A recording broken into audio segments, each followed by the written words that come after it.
noon hour is here. Check it out. And you're locked on to Utah's highest rated, most listened to sports radio station. It's my station. It's my station. This is Hans Olsen and Scotty G on 97.5, the KSL Sports Zone. Hans and Scotty, 97.5, the KSL Sports Zone. Let's get it, folks. Kicking off your noon hour. Christian running the board, doing a tremendous job. How you doing, Christian? You doing all right? Good so far. Double duty, man. You get 5 hours behind that board. Yeah. Well, and Jake is out for Jake and Ben. Ben was out a couple weeks ago. A couple weeks ago, I was doing DJ and PK. PK was out. So doing a lot of shows with only a solo host. Yeah. Tapped out on a lot of resources. Well, I tell you what, and Hans will be the first to tell you this. I will tell my kids all the time this, and there's one element to being successful in whatever job you choose. Show up. Just show up. Yeah, the best you can. When other people are on vacation and other people are taking time off, you gobble up all those shifts. You gobble up all those opportunities, and because not everybody's going to have a great work ethic. And I'm not saying that anybody here doesn't have a good work ethic. That's how I got started. Well, Lloyd. But when I was playing professional ball still, yeah, I started doing some fill-ins here and there. Yeah. That's how I got started on radio. I mean, you and I fell in love with it. You and I did a show together on the day after Christmas, the morning show, the day after Christmas, December 26th. At 6 a.m., you and I are on the air together because nobody else wanted to be on the air that day. Was that 2006? I think, 5? 2005 maybe? Yeah. Yikes, bud. That's 20-some-odd years ago. That's 20 years ago. I know. And you know why we did it? Because nobody else wanted to, and we wanted the opportunity. Man, we've watched a lot of sports unfold over the years, haven't we? Oh, yeah. I do hate this time of year. I'm not going to lie. These couple weeks that are the calm before the storm, I really hate them. You know, you start to run dry on topics, and you're starting to look too deep into camp, getting too far deep in analysis. I spent another 2 hours on film this morning, just beating my head against a wall, wondering what I'm doing. Extremely impressed by Devon Dampier, though. Yeah. Extremely impressed. I think Utah fans are in for a really fun season. I think it's going to be a fun, exciting, as long as they stay healthy, productive season. Because Devon Dampier is a special talent. And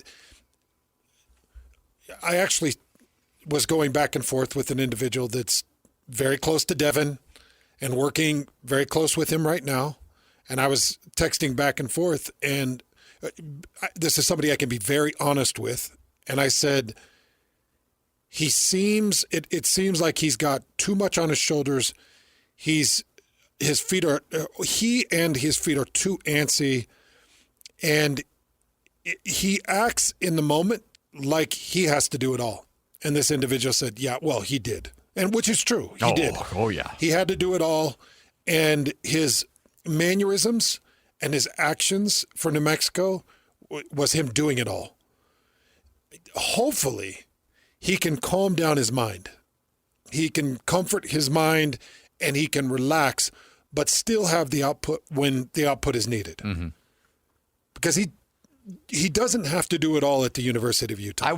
Shouldn't have to do it all. You know, I wonder how hard that is as a quarterback, going from having to do everything and knowing that you're not going to have great protection in front of you, knowing that if that offense is going to click, it's only going to come from you either throwing or running. Like, that is a heavy load. And to have that mindset and then switch to I get it. Like you know, your job, when you are the guy and you don't have any resources, and then you go to another company and they have tons of resources, it's really hard to shift from calm down and be able to delegate. Well, I was going to say it's like going from an individual show to some type of roundtable.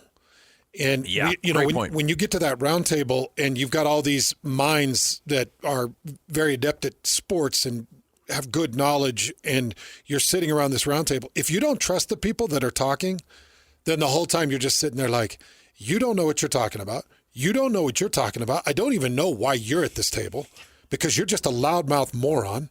So why are you even here? And the whole time in your mind, you're like, I'm going to have to take this over. And then you start spilling, and then you get in your own way. Now, some people can carry it and some can't. But if you trust the people around the table, you can actually sit there comfortably, enjoy the conversation, and add important parts that make the entire roundtable pertinent. Yeah. And that's what he's got to do now. He's got to come into this offense, and Coach Beck has to bring him into this offense, and they need to have a conversation of, okay, I love you, and I love your production, and I loved the energy and intensity that you played with last year. I don't want to see you do that this year. Unless it's a third down, you feel critical pressure, you got to go get 4 yards. I want you to use the pieces around you. You've got to trust in Wayshawn. And you've got to believe that he's going to go get you the 3.5 yards on a critical 4th down, or he's going to go get you the 2.5 yards on a third when you've got to continue a drive. Like, you've got to trust him to do that. And he's got to, you got to be able to settle down and tell him, you got to trust that your blind side will be protected, and feel comfortable to take that half step back in the pocket, because when he was with New Mexico, it was just clamp the ball and go. Mm-hmm. And or press and try to force. And I don't want him to press and force. I want him to use all of his ability that he has and be able to sit at the round table and trust DJ and PK and trust Scotty and trust the producers and trust the people around him that they'll say something that's important.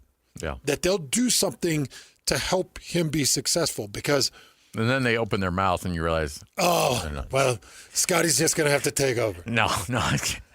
So that's the way I see the film. I will tell you, Scotty, I love that kid. Man, I love him. He's a hoss, too. Well, and he'll drop shoulders. He'll stiff arm the hell out of you. He is a solid chunk of beef. He's not overly tall. No, and when you saw him, you were a little surprised by him too, right? When you saw him in person, I was surprised by how sturdy he was. Yeah, I wasn't overly shocked by his lack of height as much as I was impressed by how sturdily built he was. So I have faith that he can stay healthy. I think his body is just a compact muscle. But I also am really hoping that in that opener against UCLA, this is what I want to see. In that opener against UCLA, I just want him to be calm and patient and deliver a couple things. Hit a couple of targets and get a couple yards off your running backs and work inside the flow of the offense and not have to press. What I don't want to see against UCLA is him on some quick option keeps, him on a QB dive or QB draw dive, him having a pocket collapse, having to pull down and run, and all of this inside the first series where it ends up getting stopped at the 50, and you're like, that looked horrible. It looked impatient. It looked egotistical. It looked mismanaged. Against UCLA, just let everybody, including UCLA in the moment, let everybody in that game, because it's going to be one of the bigger openers in the country. Let everybody in that game see that it's not just a one-trick pony. The Big 12, mark my words on this. Mark my words. The Big 12 will figure you out defensively, and if he has to do it on his own like he did at New Mexico, it will not work. Yeah. It won't work. The Big 12 does a really good job defensively of narrowing down on your best attribute and slowing it down or stopping it. Now, not everybody, but most everybody. Yeah. If you've got a particular tight end that's awesome and he's a top target, they'll nickel the hell out of you. They'll safety hybrid the hell out of you. They'll 4-3-5 you until you just kind of throw your hands up like I don't 3-3-5 you, and they'll throw your hands up like I don't know what to do here. Like that video clip of Shedeur Sanders in the Alamo Bowl going, I don't know what they're doing. I don't know what they're doing. And that was Jay Hill, a Big 12 guy who watched a lot of Big 12 film and a lot of teams playing Colorado and go and had an extra week or two to prepare for that game and said, yeah, I got this. Yep. And he did. And he did. And he took it on him. He put it on him. So so mark my words. If he doesn't show patience, confidence, if he doesn't get everything around him involved, he will not have a good year. What I just watched in film this morning, he didn't have a lot to get involved. He knew that he could do it on his own, so he did it on his own. His skill set is extremely impressive. Still, when he throws a football, it still looks good, Scotty. Mm-hmm. And I still have great confidence that he'll be able to hit almost every route that Jason Beck asks him to throw. Yeah. But I just hope that he can be patient. Because if you get, and you better not get early pressure. If you get early pressure, then we all need to have a big discussion. We all got to get around a table and say, all right, guys, so we had the number 1 offensive line in the country. What happened against UCLA? Coach Harding, would you like to take the floor? Explain to us how you've got 5 returning starters. You've got 2 what they are expecting to be top 1 or top 2 round draft picks. You've got 5 draftable offensive linemen across your front. Tell me what happened. How did we end up having pressure? Why did Devon have to scramble? Why were we under a 2 count on almost every 3 and 5 step? Why? It'd be a pretty uncomfortable conversation. So give me good protection. Calm it down against UCLA. Show me intelligence and creative thinking from offensive coordinating, from play calling. If you see that, you better settle in for a fantastic year of football, like a really good year of football. I get nervous sometimes when we talk about a position group that we expect to be fantastic because I feel like I'm setting myself up. It's like asking a girl out in college, like, she's going to say yes, she's going to say yes, and then she's like, no, I'm with you. Yeah. You disgusting the slob. Because you've set yourself up. And I'm of like, course you say yes. This is going to be great. No, we connect in class. We joke around all the time. This is going to be a slam dunk. She'll say yes. She's like, no. Are you kidding me? Now give me your notes from Psych and get out of here. No, it scares the you-know-what out of me that we will be talking about the Utah offensive line at the end of the season going, they weren't quite living up to expectations. Man, I hope that does not happen. Because we got burnt with BYU a couple of years ago. Now, last year they were good, but a couple of years ago when you had Kingsley Suamataea. Oh, yeah. And we thought that line was going to be fantastic. Exactly 2 years ago. First year in the Big 12. Yeah, and they weren't. And Caleb Etienne took some strays that he probably shouldn't have because overall that line didn't perform well. Well, last year they lose a first-round pick, and guess what? They got better. And so I just hope that Utah, who appears to be loaded with talent, can live up to those expectations. They added a new offensive line coach, too. Yeah, yep. That TJ Woods has done a masterful job. I'll give him full credit. Now, I want to see him follow it up with Gentry and Jada on the bookends. He's got a lot of weight on him. But that was a really good move to bring in an offensive line coach whose voice resonated in the coach's room, in the offensive line room. And, the hard conversation, and I'm one of the biggest Jim Harding fans that you're going to find. The hardest conversation is if it doesn't produce, if they don't perform well, then there's a really hard conversation. Yeah. Is the voice being heard in this office? Because the talent is there. It's incredible talent. Yeah. Great speed, great athleticism, great size, like all the things that you would identify to build a 5-man offensive front. They've got it. And they're still they still have 3 or 4 deep. So it's not that this is a thin line. I think that they've actually got a little bit of depth. They've got guys that have been working in for a long time in that offensive line. So I expect big things from them. And you're right. I don't want to set it up and then have it fail. In my mind, I just can't see how it would. But there's a couple of guys that I want to see have opportunities this year. I want to see Ike Garcia. the local product. Yeah. I want to see Keith Olson.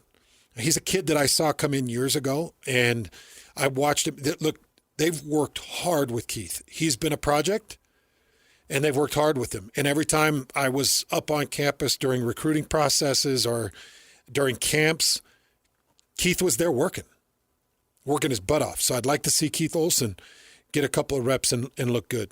There's a couple of guys that I'm keeping my fingers crossed can show up when they're asked to and play really well. But I do want Devon Dampier to calm it down. I want him to take a few deep breaths before he hits the field and do a little bit of self-talk in the mirror of, I will use the parts around me. Mm-hmm. I will trust my O-line. I will execute the play that is called and not create my own moment. And Scotty, if he does, man, it's going to be special because he's incredible. He's better than I thought. Yeah. Yeah. And, because people will look at the stats and go, oh, 12 touchdowns, 12 interceptions. Oh, you know what? Only, 56, 57% completion percentage. All those numbers need to be higher. You got to look at the parts around him and how bad New Mexico was. Frankly, I had Bronco Mendenhall as the Mountain West Conference Coach of the Year last year, and they finished 5-7.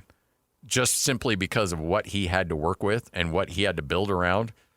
I thought he did a masterful job at New Mexico. That is not an easy place to coach right now, which is interesting because I think BYU and Utah fans remember New Mexico as being a somewhat solid team back in the day in the Mountain West.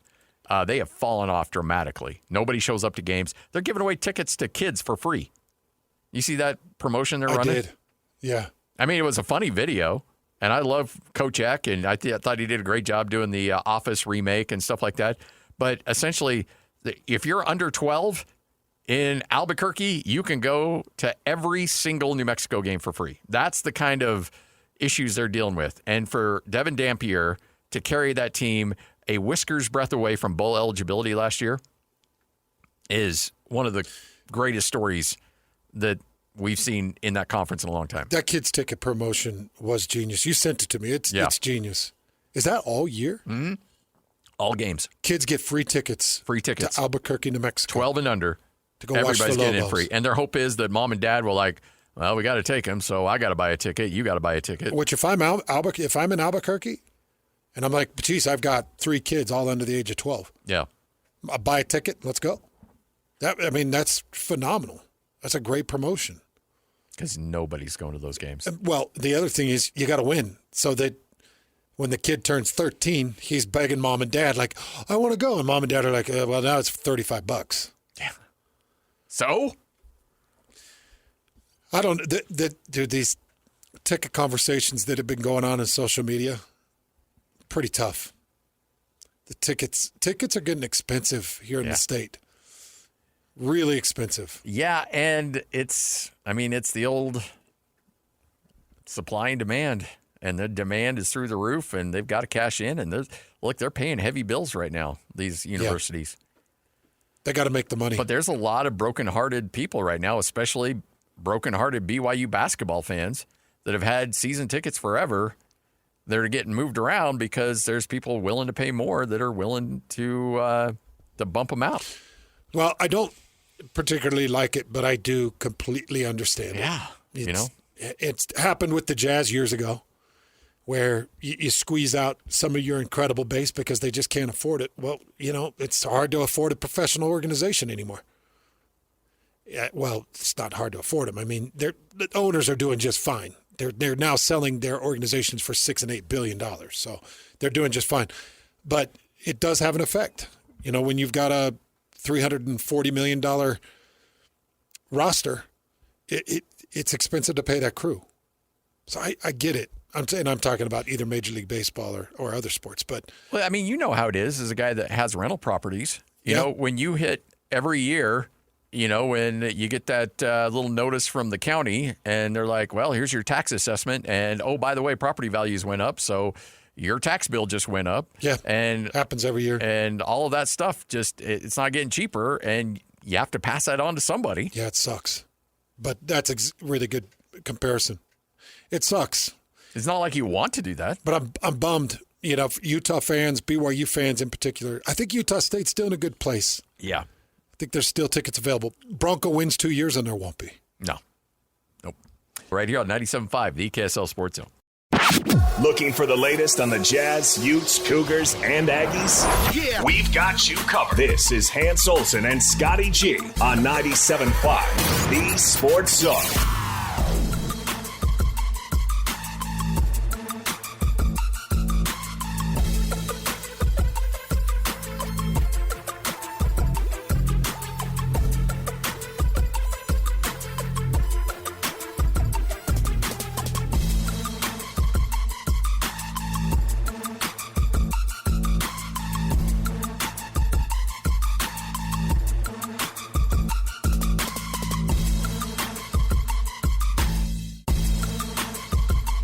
Hans and Scotty, 97.5, the KSL Sports Zone. Hey, by the way, we're going to get to, I know we're a little late getting to our starting lineup. We're going to get to that here in just a second. I need your honest, and that's why I love being able to hang out with you every day, whether it's I'm bringing in barbecue or something I made over the weekend. My always thought is, what is Hans going to think? Okay. Because I always know you give me your honest opinion. I do. Whether I'm ready for it or not, and that's why I always appreciate it. I hung out with Ben today, and it was a What You Got Wednesday. That's what we call it, right? All right. Do you have my results on the I don't know if you've sent out the tweet yet. I haven't tweeted it out, but I do have the results. All right. So here were the first topics. Speaking of results, did you see Kalani passed Bronco? Yeah. On your poll? Do you see how close that was? Yeah. Over 1,000 votes, about 1,100 votes. 51 to 49 or somewhere in there. Yeah. Yeah, anyway, sorry. Crazy. You just brought up results, and so. All right, so the first one was famous Aggies, right? Aggies, not just Utah State, but any school that uses the Aggie mascot. Oh, okay. Wow. All right, so I went with number one. I had the first vote, so I had to go Merlin. Oh, over Manziel. Oh, yeah. Okay. Yeah, I mean, come on, Merlin. Yeah, because it's local. Yeah. Yeah. Number two, I went Pascal Siakam. Oh, my gosh. So I went early on him because I knew Ben was going to hone in on him quick because he went to New Mexico State. Was Manziel an Aggie? He was. Yeah, okay, Texas A&M. Yeah. And then I went, to have some fun, I went Lavelle Edwards, number three. Oh, my gosh, yeah. Coached. Yep. Played. Did he play there or just coach there? Played there. Played there, too. Yeah. And number four, I went because he's a friend of ours and I love the man to death, Phil Johnson. Yeah, that's a good one. And then just because I know he listens and somebody's going to retweet this and he's going to see it, and if I don't put him on the list, he's going to send me a nasty text, Sam Merrill, number 5. That's a good one, too, though. Those are really good. Yeah. And then who did Jake go? Or Ben Ben took go? Von Miller, Mike Evans, Bobby Wagner, Wayne Estes, and Jordan Love. So no Johnny Manziel. No Johnny Manziel across the draft, huh? No, I did not want to go Johnny Manziel because he didn't do anything in the NFL, you know. It's just the most famous Aggie. He wasn't the most famous NFL guy. He's the most famous Aggie. Yeah. I think he's probably the most famous name to ever say Aggie. No? You think so? Yeah, as far as college is concerned, yeah. You put him above Merlin? I do, yeah. I mean, now maybe. Yeah, I think, when you're talking about a quarterback position and you're talking about the flash and flair, you're talking about a Heisman winner, everything that came with Manziel, I think he's the most famous Aggie. So you would have put who would you bumped off my list?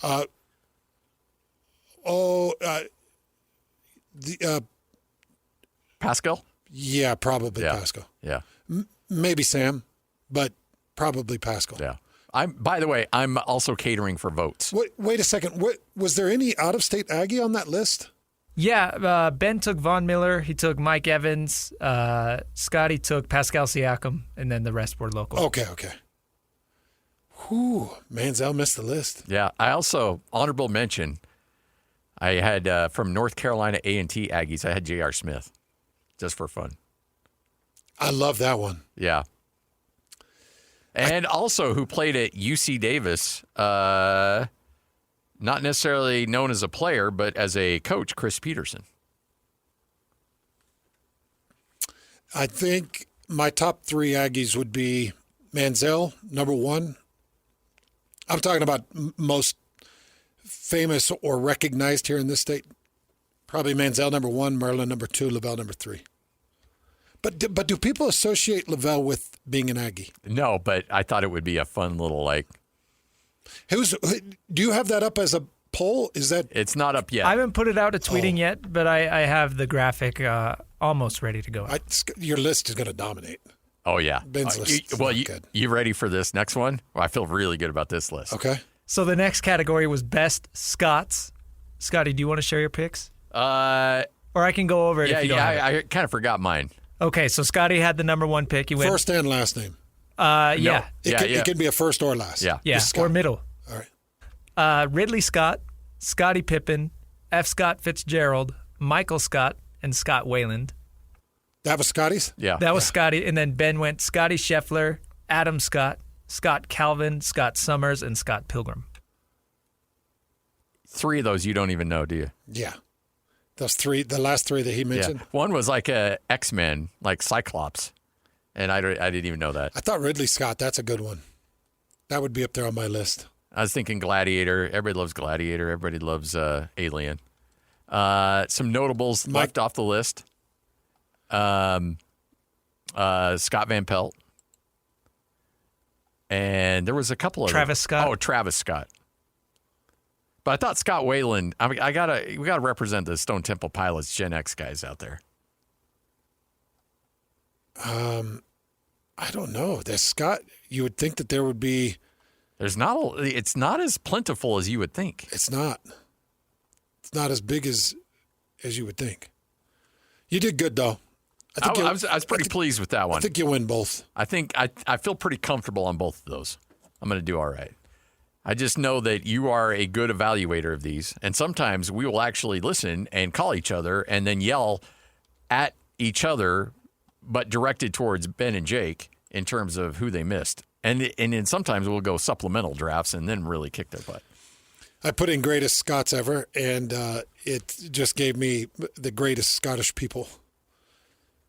The greatest on this list, greatest Scot all time, Robert Burns. Sean Connery was Scottish. Was he Scottish? At least that's what Sam Farnsworth, he tried to sneak in and give us a suggestion with Sean Connery. That's funny.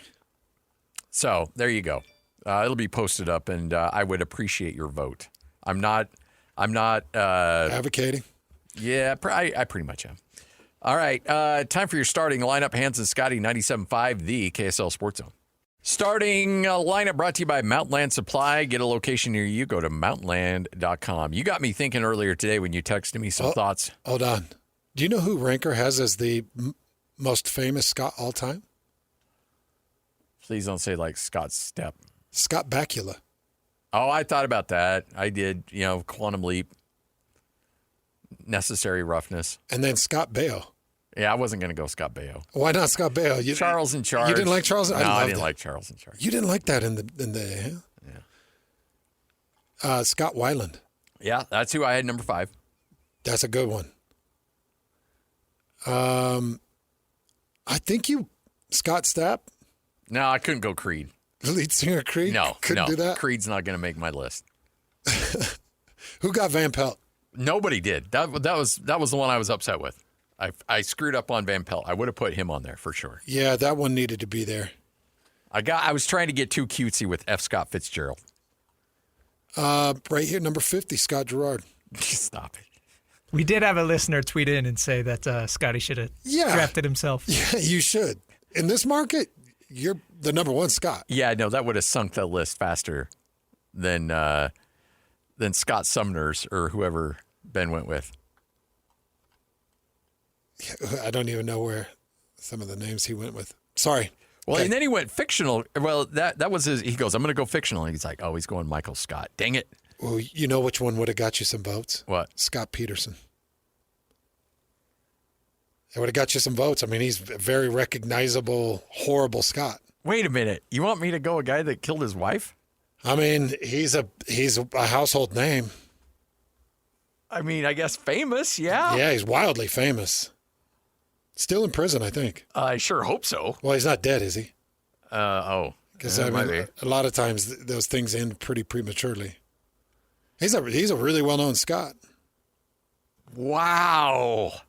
I don't know about that one. I don't know if because, okay, on the air, I could rationalize that. Yeah. But then we got Christian over there who's going to type up the graphic. Oh, yeah. And it's going to send out no, probably not. The graphic. Once you use social media, that thing, not good. Yeah. Scott Skiles. Scotty Skiles. I think he still has the record for most assists in a single game. He does, actually. 21? Yeah, it is 21. How do you know that crap? You know what? It's crazy. I can't remember who led the NBA in assists last year, but I'll remember who Scott Skiles in playing for the Orlando Magic in 1989 or 92 or whatever had the most assists in an NBA game. You guys actually did pretty good picking up the Scots, man. I mean, they're pretty limited.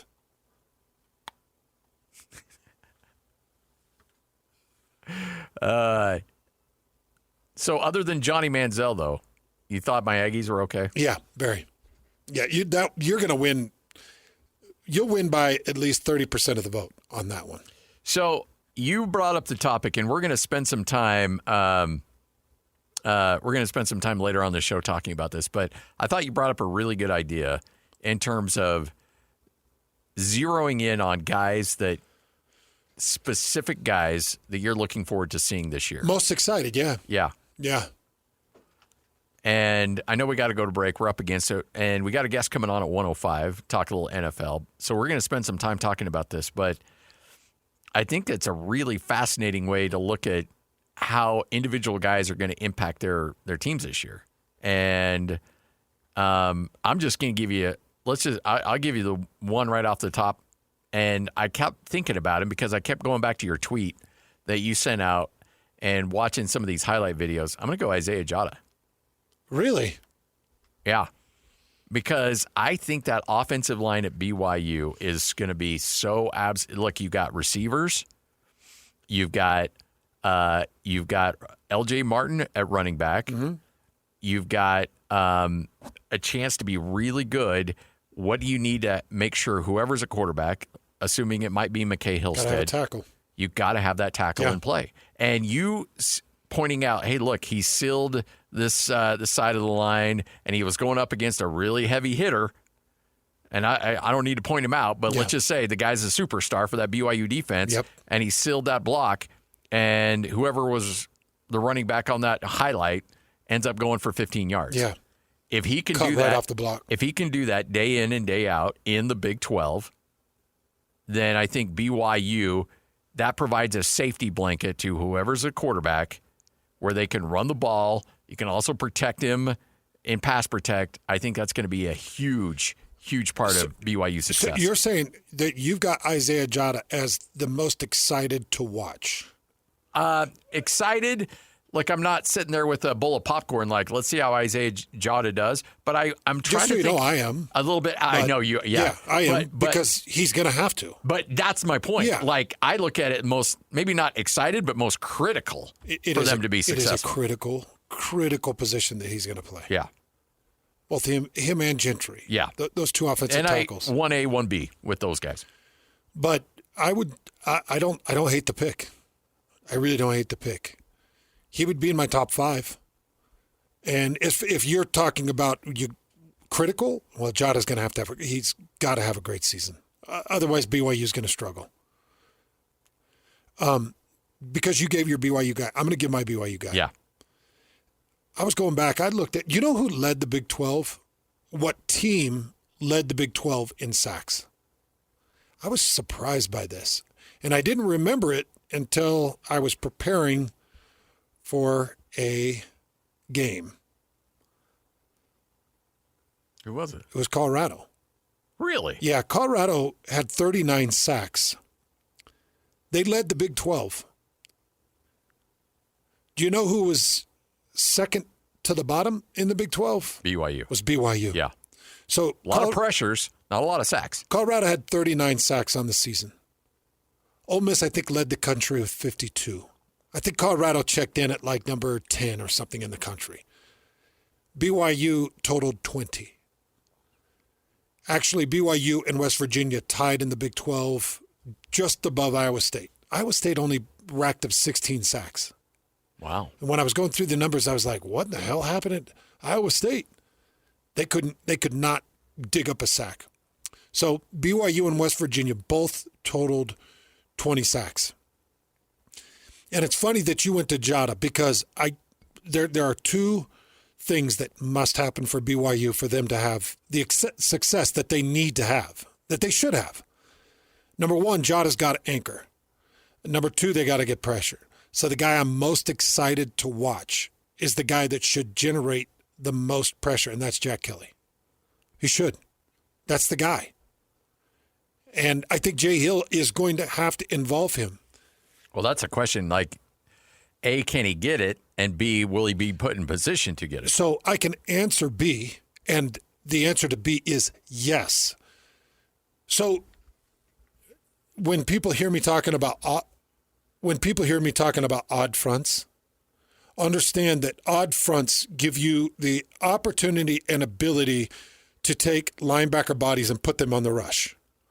It also allows you to manipulate who goes into coverage because it's hard. When you've got Jack Kelly walked up on the line and you've got Siale Acera that's tilted over more to an outside linebacker look, and you've got some type of safety or nickel that's walked up and walked in, and then you've got a Isaiah Glasker on the other side. That gives you a unique ability to create rushes and to create one-on-one matchups. That's why I like an odd front for BYU this year, and I think they're probably going to run quite a bit of it. It's an opportunity to get Jack Kelly involved in the rush. I think that you've got to get Jack Kelly involved in the rush. And I think Jack Kelly needs to find himself with double-digit sacks, be the first double-digit sack man at BYU since one of the Kafusis back in like 2013 or something crazy like that. You got to go way back to find a double-digit sack man. I can't imagine Jay Hill is going to look at 20 sacks or look at the year before at even fewer. I can't remember. It was fewer. 15, 16. And say, we're okay with this. So Jack Kelly has to be a guy that can create pressure, that's going to be a universal tool. And the guy I'm most excited to watch on BYU's entire roster this year is Jack Kelly. And I think Isaiah Glasker probably has a little bit higher ceiling than Jack Kelly. But I think that Jack Kelly is going to play a more critical role in what BYU does defensively this year. He's got to have a lot of sacks, a lot of pressures. What you may miss coming up next, Hans and Scotty. We'll get to key players we're excited to see for Utah State, coming up a little bit later on in the program. This is 97.5, the KSL Sports Zone.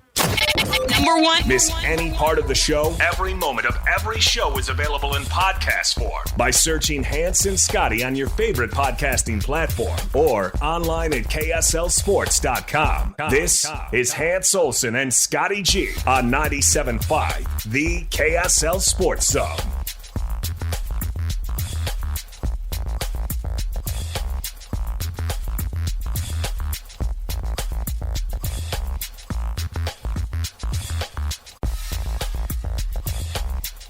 Hans and Scotty, 97.5, the KSL Sports Zone. Time to give away some tickets. Caller number 12 right now. It's a Win Ticket Wednesday, 801-575-ZONE. That's 801-575-ZONE. You'll win a pair of tickets to see Cyndi Lauper at the Utah First Credit Union Amphitheater August 14th. If you miss out on any of those tickets that we're giving away all day today, well, guess what? We've got a free ticket Friday where you can see 2 lawn tickets to go see Pantera, the heaviest tour of the summer, live at Utah First Credit Union Amphitheater on August 20th. And again, we'll be giving those away on Friday. So Cyndi Lauper today, Pantera on Friday. I would love to see Cyndi Lauper open for Pantera. Yeah. Now that would be a show. That would be an interesting combo for sure. Let's see if we can make that happen. Cyndi and Pantera. And maybe we can get a little... what was that? What's the Death? What was that one band that we were making? There's Napalm Death. Napalm Death, yeah. That was the Lamb of God, Napalm Death were on tour together. It was an interesting combo. All right. Coming up next, we're going to talk a little NFL from CBS Sports. Bryan Diardo will join us. We'll chat with him about the NFL camps underway and preseason games coming up tonight and tomorrow as well. This is 97.5, the KSL Sports Zone. You're locked on to Hans Olsen and Scotty G. That's right. Yeah! On 97.5, the KSL Sports Zone.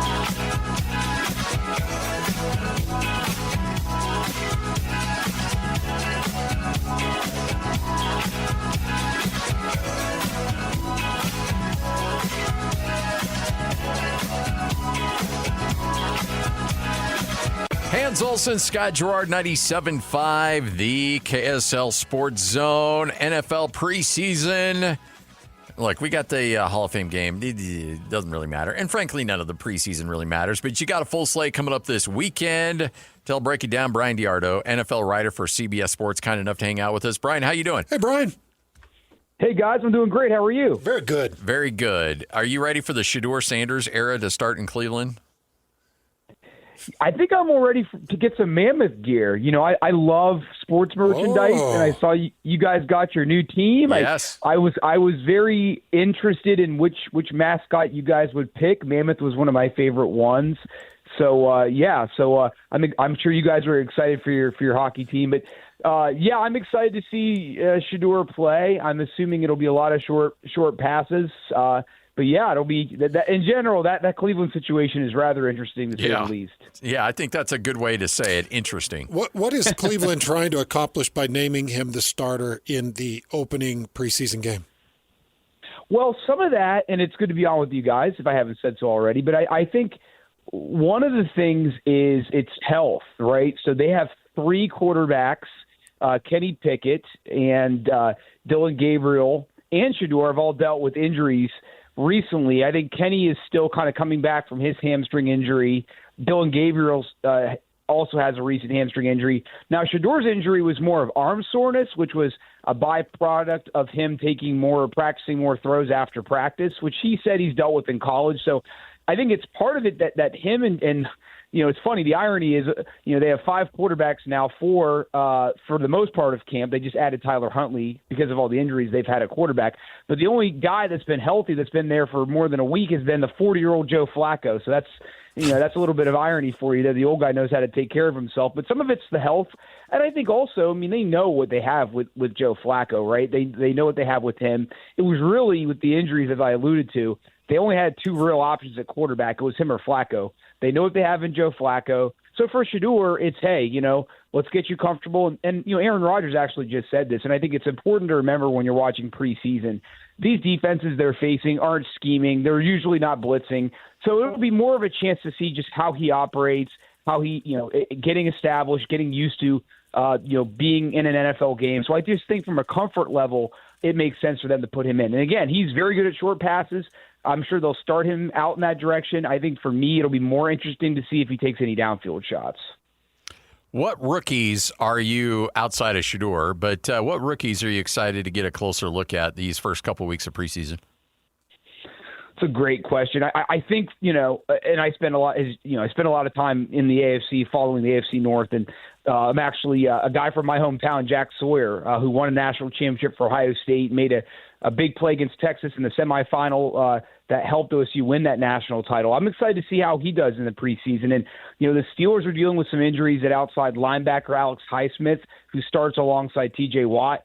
He's missed a couple of practices recently with an injury. So, you know, Jack Sawyer actually might get a chance to run with that first-team defense. So excited to see him. And then on the other side of the ball for the Steelers, Caleb Johnson. I mean, the Steelers let Najee Harris go this past offseason via free agency. And Jalen Warren, a local guy, I think, from Utah, he's pegged as the number one starter. And I do think that he will start the season and might be the starter most of the way. But I guarantee you Caleb Johnson's going to get a decent amount of work in that backfield. So those are a few. And then obviously Cam Ward, the Titans quarterback. I really liked him coming out of college. I thought he was awesome last year at Miami. He just has a great head on his shoulders. And I think that's one of the biggest things. If you're going to have success as a number one pick, there's so much pressure that comes with it. I think for him, I think he's going to handle it really well. I'm excited to see how he does in his first preseason game. All right, Bryan, I know that you like the AFC, and we'll keep you in the AFC. We're going to bring you into the AFC West. That's kind of the hot buzz around the state of Utah. Everybody pays attention to the AFC West with Las Vegas in there and obviously Denver and the Chargers, but in Kansas City, that's always been big. I wanted to get your thoughts on Tom Brady's participation with the Raiders.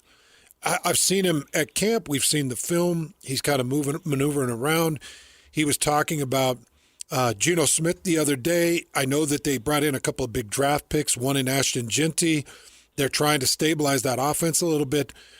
Could we see Las Vegas turn a corner at any point? And if so, how much of that would be Tom Brady giving it any type of boost?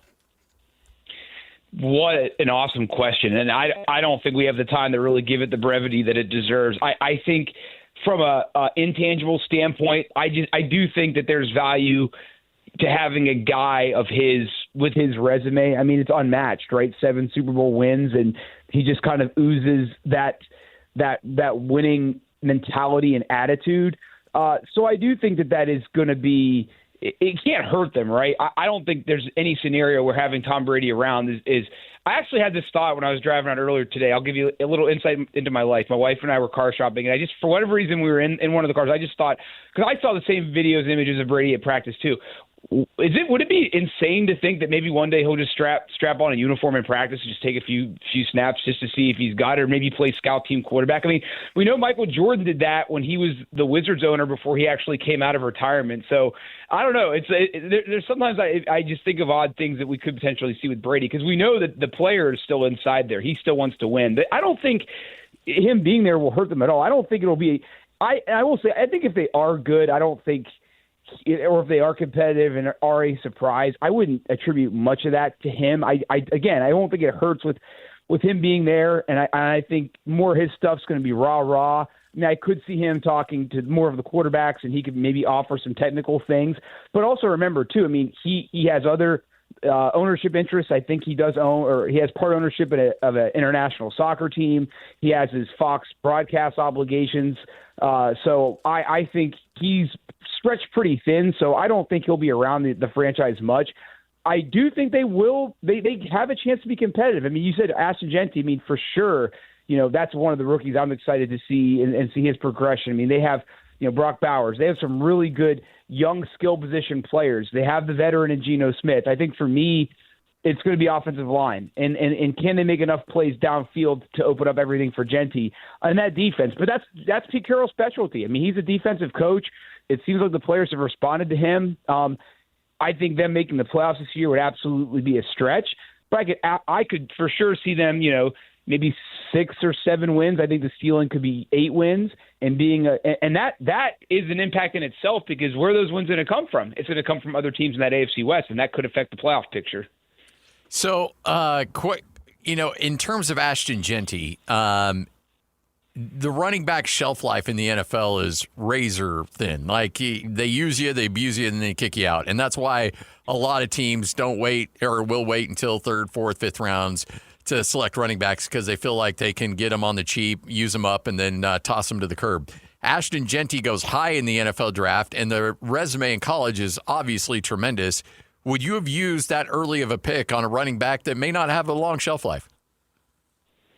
I do, and I think, and I have kind of a policy on drafting running backs. And I will say, too, you need a good supporting cast now for running backs. So I think you are seeing some running backs start to last longer. So I mentioned the Steelers, right? So they have Jaylen Warren, and they also have Caleb Johnson, right? So you're seeing – the funny thing is, back in the day, getting 1,000 yards used to be hard because there weren't many games, right? There was 12 games, 14 games.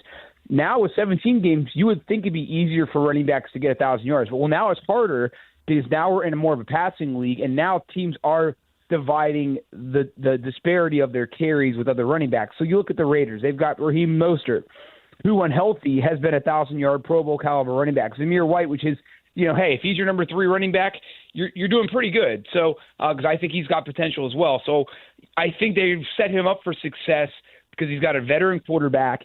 He's got nice pieces around him at the skill positions. Now, obviously, receiver, they're still lacking there. But my policy with drafting running backs in the first round, you have to have the potential to be a potential Hall of Famer, an all-pro kind of guy, a Christian McCaffrey kind of guy. Like, Najee Harris, I really liked him, thought he was very productive in Pittsburgh, not necessarily a first-round talent, right, in hindsight. So I think that Jency has that ability. I mean, his last year in college, it was there with Barry Sanders as the best single-season rushing seasons we have ever seen. So, when you've got a guy like that, and when you look at how Pete Carroll wants to play ball, I think that's part of it too, right? It's personnel, it's attitude, it's what kind of team do you want to be. Well, Pete Carroll, Marshawn Lynch in Seattle, he won with a bruising running game, an offense with a quarterback that was dynamic, that could make plays when he had to, and a defense that just wreaked havoc on opposing offenses. So that's how they want to play in Las Vegas. And so, no, I think everybody thought they would take him.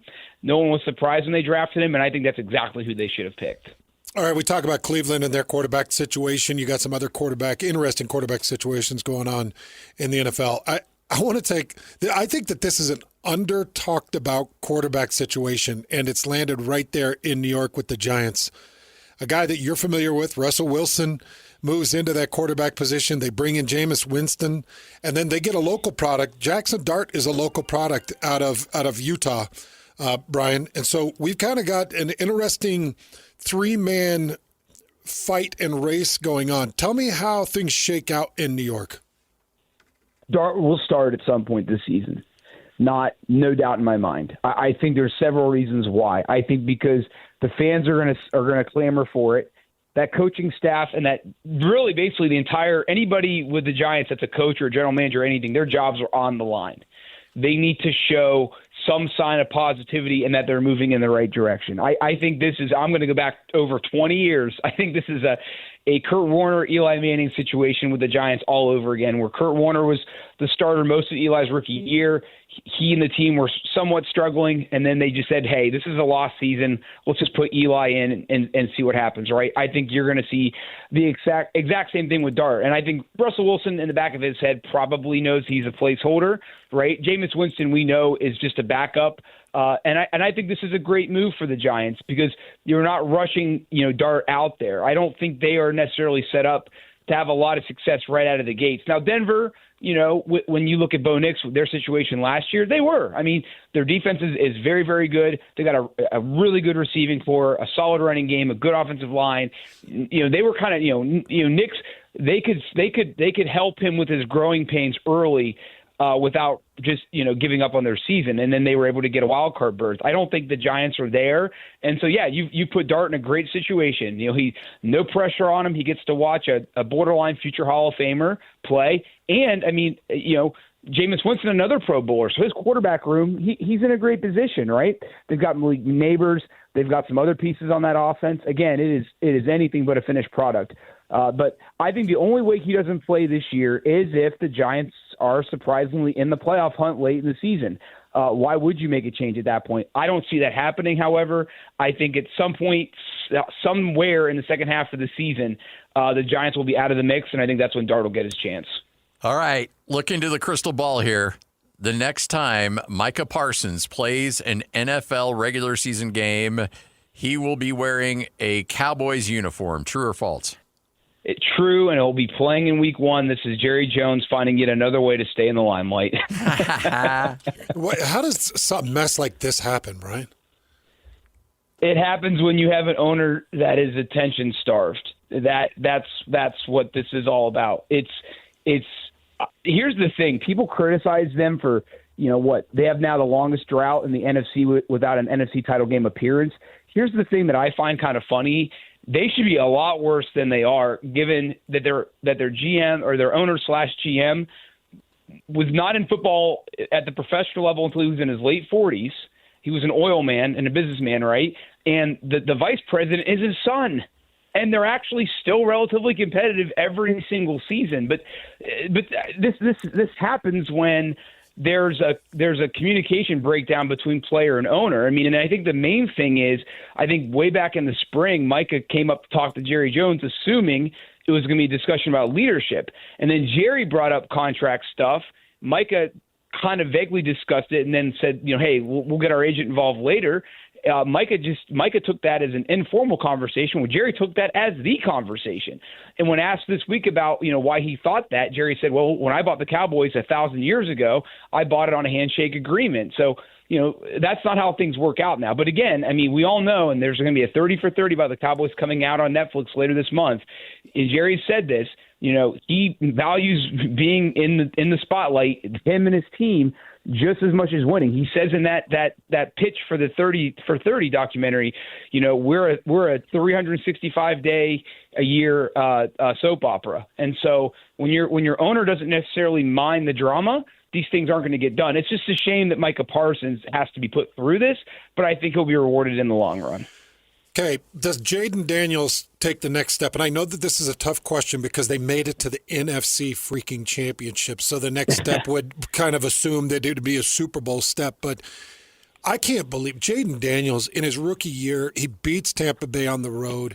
He beats Detroit on the road in the divisional playoffs, makes it to Philly, or makes it to that NFC championship game and loses to Philly. This guy was incredible in his rookie season. Does he somehow take a step forward, or do we see him flatline or maybe take a step back? I think it's going to, and I love being a glass half full person, but I'm going to have to be glass half empty here. I think it's going to be very hard for him and that team to repeat the success they had last year. I think it's a lot of stuff went right for them. They did earn a lot of the success they had. Daniels was amazing. That team really responded to Dan Quinn, but that defense, I think they've gotten better this offseason, and they actually just got Von Miller, which was an underrated signing. But I just think in that division, with the Eagles, who just won a Super Bowl, obviously Dallas, they're better than, and they're better than the Giants, so they should finish no worse than second in their division. But I just think it's going to be very hard for Jaden Daniels and the Commanders to have that level of success. And there's two things I'm worried about for Jaden. I think one of them is going to get resolved. We talked about Micah's contract. I think Terry McLaurin, that holdout, is still kind of hanging over the team. I do think that will get resolved. But they did lose Zacchaeus. I can't recall his first name right now, but he was a really good glue receiver they had. He is now on a new team. Yes, they have Deebo Samuel, but that's a new rapport that he's going to have to earn. And Deebo's had injuries. That's my other fear with Washington and specifically Jaden Daniels. He took a lot of shots last year, and he was not 100% going into the playoffs. He kind of found his second wind in the postseason, but he took a lot of shots last year. And not a lot of it was running, mind you. A lot of it was standing in the pocket and absorbing punishment. That game-winning touchdown pass to Cincinnati, that was kind of his coming-out party. He took a big shot as he threw the ball. So I just think that they're not going to sneak up on anybody this year. He's not going to sneak up on anybody this year. I don't think he's going to have a bad year, but I don't think he's going to have the same type of season he had last year. All right. Let's talk about another sophomore quarterback. You mentioned him briefly, Bo Nix. I'll ask you the same question about him that Hans asked you about Jaden Williams. Yeah, I think he's there ready to go. I think that Sean Payton's extremely demanding. I mean, he has said he comes from the Bill Parcells tree, right? And he wants to match Parcells as being one of the few head coaches in history that have led two different teams to a Super Bowl. So, he's they're not waiting for next year. And yeah, they're in a division with Kansas City, but I think they're going for it all. And I think they can do it. I think, the running game, the running game is going to be better this year. They've kept all their receivers. That defense is only going to get better. I'm a huge fan of what they're building. And yeah, very similar to Daniels, people are they won't sleep on anybody, but for whatever reason, it just seems like, and I get it, like Washington went to the NFC title game, so I know why there's more attention on them, but it still kind of feels like Denver is kind of hovering under the radar. And I think that Nix is going to take the next step. The thing with them is, I don't know if it's going to matter. Like, do I see them going to Buffalo and winning a playoff game? Like, no, they didn't last year. I don't think they will this year. Like, I think they're somewhere in between, like normal AFC wildcard teams in the elite of the elite. Like, I don't think they're where Baltimore is yet. I don't think they're where their Kansas City is yet. So I think for them, the key is going to be, can they actually win that division? They win that division. Now we're talking home playoff game, maybe even a number 1 seed. That, to me, I still think they're a little bit away. But, yeah, I think Bo Nix for sure is a Pro Bowler this year. And I think before the season's over, he'll be up there with, like, Joe Burrow and Josh Allen. And Lamar is, like, he'll be in the conversation as one of the best quarterbacks in the league if he isn't already. Well, Bryan, it's going to be a great season, man. And we got to get you on tap, get you back for the NFL season. And we also need to get your address. We'll have Christian send you some of that Mammoth gear. We'll get you the Mammoth Gear starter pack. Oh, man. Well, hey, I'm in. And, hey, if you guys do that, I'll be on anytime you guys need me. Sounds great, Bryan. Bryan, appreciate your time. Awesome, guys. Thanks for hanging out with us. Bryan Diardo, NFL writer, CBS Sports. Okay, so. Hey, by the way, CBS Sports has got it dialed in lately. Yeah, well, that's been my that's your go-to, for a long time. I love the writers. I think that they've always got better insight. Always. Well, they don't take themselves too seriously. Exactly. Yeah. They have fun. They've got a lot of good personalities. Bryan's one of them. That was awesome. Good get, Christian. Yeah. So, to the question of Jaden Daniels and Bo Nix. Yeah. I think he's right. I think Jaden takes you can't. I mean, let's say lateral isn't acceptable. He's going to take a step back. He completed 68% of his passes in 3 postseason games. He threw for nearly 300 yards in every one of the 3 postseason games that he played in. He had a 5 touchdown to 1 interception ratio in the 3 postseason games that he played in. He threw for nearly 4,000 yards in a rookie season and took his team, the Washington freaking Commanders, to the NFC Championship game. That storyline was not hammered hard enough in the NFL last year, what Jaden Daniels did. Yeah. There's no way that he takes a step forward. Has to be a step back. On the flip side, Bo Nix left himself room for improvement. Yeah. And I don't think, and I'll disagree with Bryan in these terms, I don't think it's completely unbelievable for them to get one of those crazy wins over a Buffalo team. I don't think it's that crazy. Christian, let him preach, man. Let's go. I don't think it's that crazy. I'm all for it. I don't see. I could see them finding a way through a Baltimore series. I could. Yeah. I mean, but here's the thing about Denver. That team is complete. I mean, you've got one of the best defenses in the NFL. Yeah. You've got offensively, if they are able to take another step forward, I'm trying not to get too excited. Yeah. I'm trying not to drink the Kool-Aid too much, but boy, it's out there and it's there to be had. I love Zach Allen. He's such a great player. And they can play him all over the field too. He's so versatile. It's such a great edge player. They just paid him. Yeah, oh yeah. Yeah, big. And I like John Franklin Myers too. So this is going to be a really good defense. And if Bo Nix does take the step, let's just say he doesn't have this crazy sophomore fallback, it could be good. You know, they add R.J. Harvey, and I don't expect a ton from rookie running backs, but, you know. You watched him a lot last year. Yeah, there's only a handful of players, and I'm sure you feel the same way. When you call a season of football and you're sitting in a booth and you're looking at game plans and looking at film all week, getting ready for the opponent, and then you're putting together your boards and you're working through all the names, honestly, things start to bleed together. Every once in a while, there's a guy that stands out amongst all others, and R.J. Harvey was one of those guys for UCF. And I remember going into that game thinking, geez, UCF could be a real handful for BYU. And actually, they were, because R.J. Harvey was a problem against BYU. R.J., I think he had a game or two that was kind of a downslide and then showed up as a real problem. And then maybe I think he might have gone out like in the second or third quarter. He took a hit and went out of the game for a bit. But R.J. Harvey he's a dude. Yeah. And he could be a beast. Even as a rookie, he could be a beast in getting some of those rotations. I don't know how you feel about J.K. Dobbins, but... Yeah. I mean, I'm all for it. I like the depth, but I want to see a bell cow emerge. I want to see a guy that you can go to and be like, okay, you're our 25 carry a game guy. And if it's R.J. Harvey, great. Did Estime really step up last year? He had some good moments. Yeah. Yeah. Notre Dame running back should be a beast too. My kid My kid loves that dude. Does he? Oh my gosh. Well, he's a powerhouse. It's funny how, who your kids kind of latch onto. And he'd love Estime. I love it. All right. Hans and Scotty, 97.5, the KSL Sports Zone. 97.5, the KSL Sports Zone.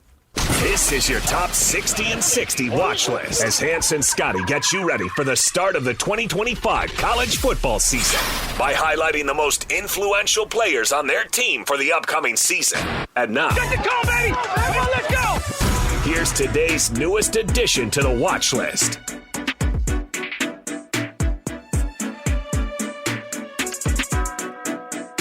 Hans and Scotty, 97.5, the KSL Sports Zone. Hope you're all having a good one. It is a Wednesday, and it's time for our top 60 in 60 watch list as we continue to get you ready for the start of the college football season. Let's go to Logan, and a player that Bronco Mendenhall brought with him to New Mexico that he is expecting to have a big role on this year's team. Noah started for us a year ago at the University of New Mexico. Previously, he was a starter at corner at San Diego State, and after an injury, he came to us at UNM. Followed us here to Utah State. Was a team captain a year ago. Really good leader, hardest worker, probably at that position that maybe I've coached in my career. A year ago, even though he had played corner, we used him at safety. So he has really good coverage skills, but he also tackles well. We plan to play him at corner here, pending how our secondary sifts out, but he can play every spot in the back end. And again, completely trustworthy and capable playmaker. Noah Avinger is today's top 60 and 60. And again, he's made the rounds in the Mountain West Conference, started at San Diego State, was a good player for them, and then goes to New Mexico and really liked the opportunities there to start, and he did. He started all 12 games at New Mexico, was second on the team and third in the Mountain West in total tackles last year at just shy of 100, and ends up earning honorable mention All Mountain West Conference honors. Bronco Mendenhall makes the jump to Logan, and he decides, okay, that's where I'm going to go play my final year of college football. 6 foot, 190 pounds, a sturdy guy for playing that corner position. They can slide over, as Bronco said, and play a little safety, but fully anticipate he'll be locking down one of the corner spots in Logan. Just camp word, anything that you're hearing, are coaches satisfied? Or I think so. Yes, like I will tell a lot of people. I get a few words here and there about what's going on at camp. I do anticipate that defensively, Utah State's going to be much better and much improved from where they were last year. And the thought is, well, can't be much worse. And honestly, you would be right, because it was pretty miserable for Utah State defensively last year. Yeah. But Noah Avinger is a guy that, Bronco is a good, I think, happy medium between Kalani, who is very effusive and spends, he's given us incredible 2-minute breakdowns on some of his players. And then Kyle is very quick and to the point. Bronco's right there in the middle where he's like, you know what, I'm not going to give you too much, but you do know when he gets excited about a player how he talks. And you did the first 60 and 60 with him when he was at BYU, and we got sound. And you can tell coaches, their eyes will light up on some players over others. Yeah. And he lit up big time over Noah. That always says something. And it happens every year when we sit down with these guys. Yeah, and that's why there's a couple that light them up. And frankly, that's a lot of reasons why we do this. Yeah. For selfish reasons, because we learn a lot. Well, we're right in the middle of this Bear Bachmeier deal and Tiger Bachmeier. Kalani was excited to talk about them. He was really excited. He knows he's going to get some real contribution from Tiger, the wide receiver, and he knew that Bear would come in and provide some real competition at the quarterback spot. And this was this was post Jake Retzlaff. That you got the sound, yeah. Yep. And so when he was talking about Bear, I could see in his eye, like, okay, we've got this guy. He's a talent. But you see it in those guys. All right, time for your good, the bad, the ugly. 97.5, the KSL Sports Zone. It's time to saddle up and talk about the winners and the losers. This is the good, the bad, and the ugly. Now, here's the good. It is your good, the bad, the ugly, all brought to you by RGS Exteriors and Construction, obsessed with quality results, and we will be out there coming up tomorrow for the show, out there with Tim and the crew. The all-time sack leader for the University of Utah just got another opportunity in the NFL. Still surprises me that he's number one. Well, what's incredible is Hunter Dimmick grabbed the record at 29.5 sacks. So Hunter Dimmick had it. What they used to call him? Snacks? Yeah, I think that's right. Was it snacks or was it lunch? I think it was snacks. Lunchbox? Snacks? And so Hunter Dimmick got the record, and I think Bradley and I broke it the following year or just 2 years after. Yeah. So Hunter Dimmick set it at 29.5.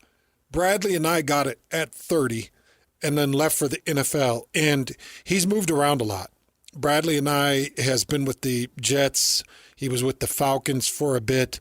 He ended up going to the UFL with the Birmingham Stallions, and he just got signed back into the NFL. The San Francisco 49ers have put him back on roster. So we'll see if the all-time Utah sack leader can find some footing in the NFL. It's hard to do. Yeah. But, I do appreciate the fact that there is an opportunity for these guys to still get film out there. And, I talked to a lot of guys in the AFL when I was calling games, and I know that you spent a good amount of time in that league. There are a lot of guys that just want to get that film out there and some competitive football so that they can show it and try to get back into the league. Yep. And this UFL is providing some opportunities for these guys. And it's hard to do. You have to be an absolute weirdo to get that second opportunity. I know how difficult that is. So he must have put up some really good film, and he must have impressed some people, or somebody might have jumped on that 49ers staff that absolutely loves Bradley. But these opportunities are so rare. I can't even paint how incredible the opportunity is that Bradley and I got signed back to a roster. For instance, I'm looking at Connor Pay. I just did a podcast with Connor Pay. I'm looking at Connor Pay. He is an NFL offensive lineman. Yes. Yep. He should be in camp. He should be a couple of weeks in camp right now. He should be positioning for, at the very, very minimum, making a practice squad roster, but should absolutely be in competition to be one of your 8 rotators. And he's not in a camp. And you look at that and you're like, how the hell does this happen? How does Hunter Dimmick, who had 29.5 sacks, how does he not get an NFL opportunity? I don't even think he got a camp. No. I don't think so. I don't think Hunter Dimmick even got a shot. Yeah. I look at great tight ends that have come through this state. Carson Terrell is one of them that you called his games at Utah State. Phenomenal tight end. Dax Raymond, a great receiving target from the tight end position, kind of a hybrid. Yeah. He could run split out. He could run in twins. He could run connected. He could do it all. But I look at these guys, I'm like, how do they not land a roster? Yeah. That's how tough it is to even just get a whiff, and Bradley and I get another opportunity. So that says a lot about him. I mean, Jake Murphy floated around a little bit, but for the most part, never really got the real opportunity he deserved. Nope. No, he or Wesley Tolna. Yeah. All right, there's your good. Let's get to the bad. Now the bad. Do you think more or less of a coach if this was to happen with one of your guys? I don't even know what to think of this, honestly. Mike Vrabel, first year as the head coach of the New England Patriots, got into a scrum trying to pull play. And he himself was not involved in the starting of the scrum or the actual fighting, but he jumped into a pile of players with the Washington Commanders and came out with a bloody cheek. And everybody saw it. Everybody's having a good laugh. And then they're like, well, wait a minute. Should the head coach be doing this? I don't know if I'm a player, I'm like, hey, man, stop it. Or if I'm like, hell yeah, that's our guy. Let's go. I think it'd be a hell yeah, that's our guy, let's go. I think the one thing he has going for him is he was a great former player. Yeah. Has this been like Vic Fangio? Yeah. You've been like, all right, what are you doing? No, Mike is a boss. Yes. He's a beefy boss. I'd also tell my coach, hey, coach, don't do that. There are a lot of different stories where coaches will get in the mix. In fact, I believe our friend Kyle Gunther told one where Kalani Sitake is a D coordinator at the University of Utah, jumped into a brawl. Had you ever heard that story? No, I've not heard that story. I don't want to misremember it, and I don't want to misrepresent it. But everybody in this state, I'm sure, remembers sports radio with Kyle Gunther. Oh, yeah. I think Gunther told a story that there was a ugly situation in practice, and he ended up getting his face mask grabbed, and somebody was spewing spit and hatred and venom and death into his face, and he looked and he's like, oh, that's Coach Sitake. As a D coordinator, I guess Coach Sitake would get a little bit violent, which does not surprise me. No. Because when Kalani heats up, Kalani heated up is such a different human being. And I've seen him heated up a couple of times. When a coach jumps into a brawl, as long as, you're right, is it not this scrawny little string bean that gets tossed to the side? Like, he gets in there and actually does work. You actually gain a little bit of respect for him. I remember watching Tom Ramage, and Tom Ramage was probably 66 or 67. Yeah, he was up there. Yeah, he was right on the edge of 70. And Byron Frisch got into a big fight with Darren Yancey, two defensive linemen. And we're just in this stupid drill. And I don't remember why they got in a fight, but they were just at each other. They were going to kill each other, throwing big haymakers and bombs. And Tom came running over there full steam and kind of threw his shoulders on both of them and grabbed them up under the face mask and yanked their heads up and starts screaming at him. I had to look up at both of them and start screaming at him. And Chris Hoke and I look at each other like, what? It was awesome. Yeah. It's not advised, because if one of them snaps and throws a punch, then, you got a big problem. Yeah, you're going to break something. Hey, all I know is, as a boss, sometimes you have to bull rush a guy. Oh, my gosh. Christian, you've missed it. Scotty, Christian will not believe this story. I've seen Scotty put two people up against a wall. One of them. You don't have to say names on air. One of them hears a who. Yeah, one of them's no. I don't think you crossed over. You weren't over at the Jazz with us, were you? I know the name. No, I wasn't with the Jazz, but I get the Yeah, you remember the here's the who. Yeah. And the other one would kick field goals. He'd be the abbreviation for a field goal kicker. A place kicker, you mean? Oh. Sometimes I'll let them tell the stories. Sometimes you have to just, use your leverage. For what? What were they doing? Oh, well, those are stories off the air. Well, the here's the who. Yeah. Gotten in a nice little back and forth because somebody called him a naughty name. Yes, and by the way, that name was not good. Yeah. That person had some blame involved. Yep. But we had to de-escalate the situation. Sometimes you have to escalate it to de-escalate. Yeah. Yeah, don't call me Hudson. Got in a fight with something, here's a who. And it was so bad. And it was by the way, you just started. Day like 2. Day 1 or day 2. And don't call me Hudson says to here's a who. Called him a name. Yeah, called him a bad one. And here's a who comes in and was like, you're not going to call me that. And this escalates. And the next thing you know, the pit boss bodies him up against the wall. And it was locked down. I was like, all right, well, I guess welcome to I was just trying to show off in front Delta of our guy here. Arena. Yeah. We might as well put this on the main stage. Put this, we got a cage match. That's why Dana White brought the UFC here. Yeah, there we go. If you think things don't get physical in the offices of sports radio, you're out of your mind. Not here at Bonneville, though. No, of course not. No. But you didn't come out of the pile with a bloody cheek like Mike Vrabel. No. All right. Whole world news coming up next. Hans and Scotty, 97.5, the KSL Sports Zone. Looking for the latest on the Jazz, Utes, Cougars, and Aggies? Yeah. We've got you covered. This is Hans Olsen and Scotty G on 97.5, the Sports Zone.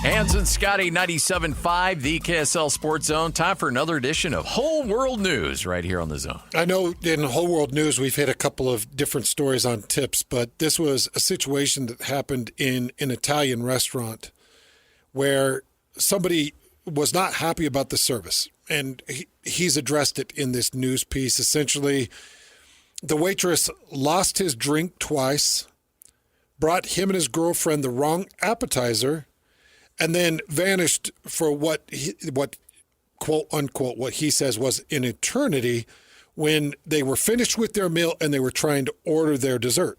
Okay, so this man claims that he left the cash and left 10% tip. Now, as he was starting to leave, and it was a cash tip, as he was starting to leave, the waitress grabbed the tip off the table and said, "Really?" Here, let me just find the quote. She said, "You know, servers can't pay their rent because of people like you. If you can't tip properly, then don't dine out." So the waitress grabbed the tip and said that out loud. And he ended up coming over and grabbing the tip from her and said, "You didn't even deserve this." And then they walked out. Wow. So the waitress made a big stink about it. The man posted it publicly on social media. It's become kind of a really ugly back and forth. But do we not still live in an environment where you do need to earn your tip?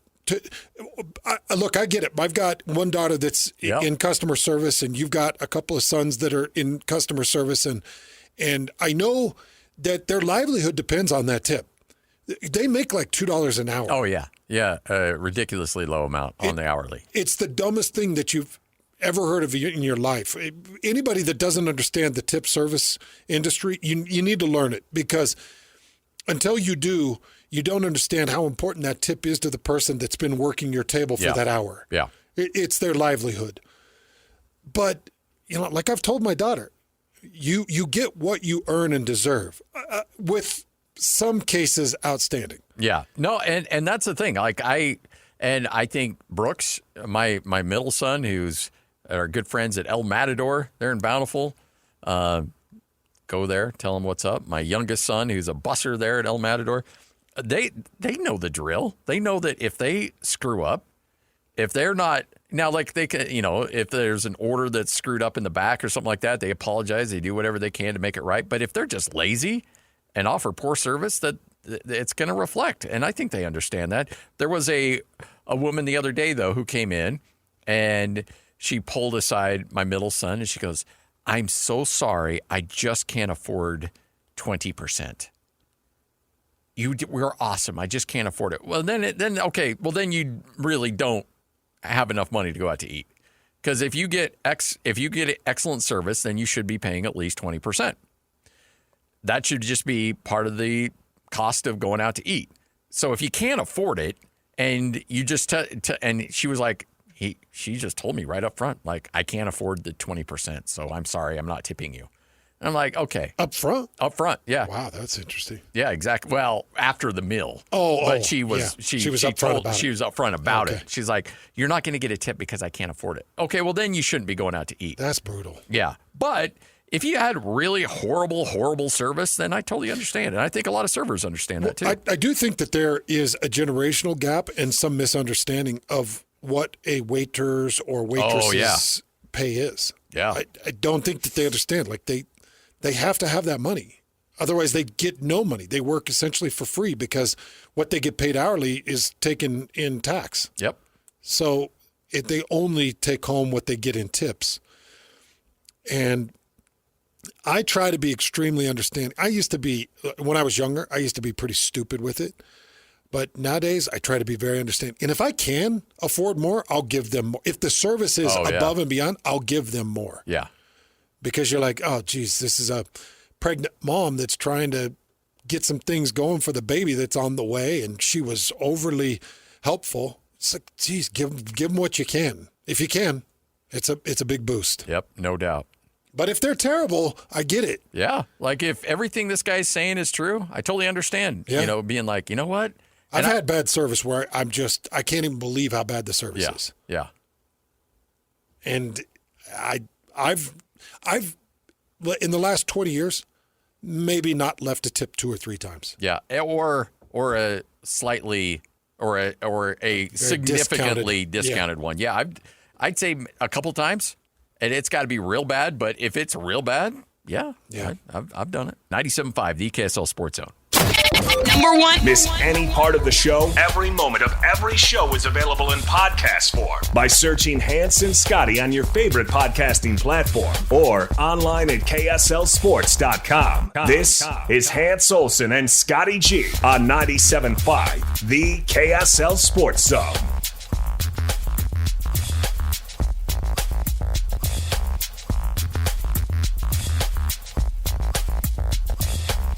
Hans Olsen, Scott Gerard, 97.5, the KSL Sports Zone. All right, Hans, earlier in the show, we talked about players that we were fired up to watch this upcoming season.